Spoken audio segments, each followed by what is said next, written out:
put this back on. Okay, so we're back with Limor Kessem from RSA's Fraud Action Research Labs over in Israel. So, Limor, you were talking about exploit kits, right?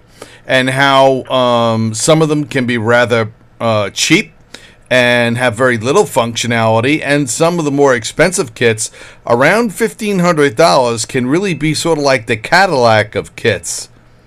Yes, indeed, and that's $1,500 a year. So they don't even really sell them; they actually rent them out from different operators in the underground, and not everybody can.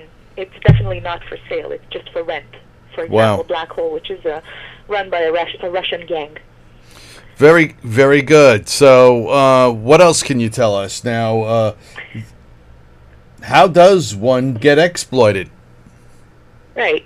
It's very easy. For any web user to arrive at a new and unknown website, they can't really know when the site is infected. A lot of times when an exploit kit is being hosted on a site, they're doing it on an iframe. They can set the iframe to not even show up on the page or look like an advertising space. It could be drive-by downloads. And even sometimes attackers manage to compromise a popular website or a known website. Of course, it's only if somebody is a very good hacker who would be able to override the protections of more robust websites.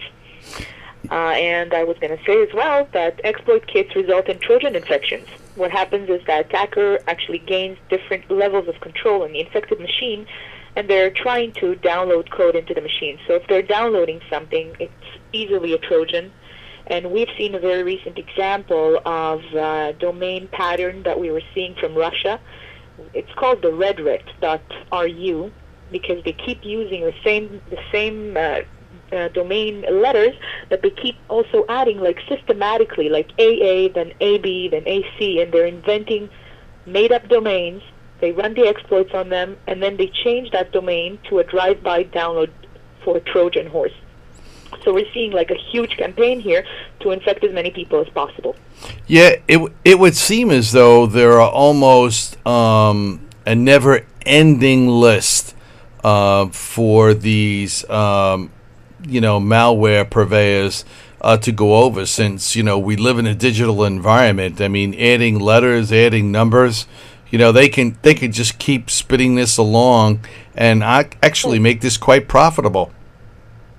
Absolutely, that's what they're looking for. They're looking to get hold of your people's computers in order to steal their personal information, their payment information, and that's the stuff that they monetize later on. So the more the merrier for them. Yeah, and I would imagine in some situations that it's almost of more benefit to them to control your browser so that they can just keep clicking on advertisements and earn legitimate income by just manipulating your browser and manipulating your system. Yeah, they can command all the browsers of all their infected machines to go to a specific website, and if they can get money from it, that's click fraud. Basically, it's fake visitors. It's not really somebody visiting the website, but the person who runs, let's say, a marketing campaign believes that he has a lot of visitors and pays them. So that's another way to make money. Yeah. So I certainly get where you're going there. There's no doubt about it. And then could you give us a very recent example with, I think you were getting into it before, the redirect.us domain? Yeah. Yeah, well, I was saying that we've seen, an automated tool just making up these domain names, and then I was going to go into what actually somebody can do in order to minimize the risks of getting exploited by a kit like this. And of course, end users at home can have to auto-update all their applications. If they install something, the most important thing to do is to keep updating it in order for fraudsters not to be able to look for unpatched loopholes on any application they have. And in enterprise environments, they should use, of course, more robust automated tools to identify the vulnerable systems. Always make sure that all the relevant patches are validated on each and every machine within the organization, and lock down the environment so if something gets compromised, at least it's contained and they can discover it more quickly. Yeah, I think locking down the environment is going to be key to a lot of organizations, but unfortunately, some of them are so robust and so large that locking down machines, while it sounds easy, it's not always that easy because locking down one thing sometimes cuts out the functionality of something else.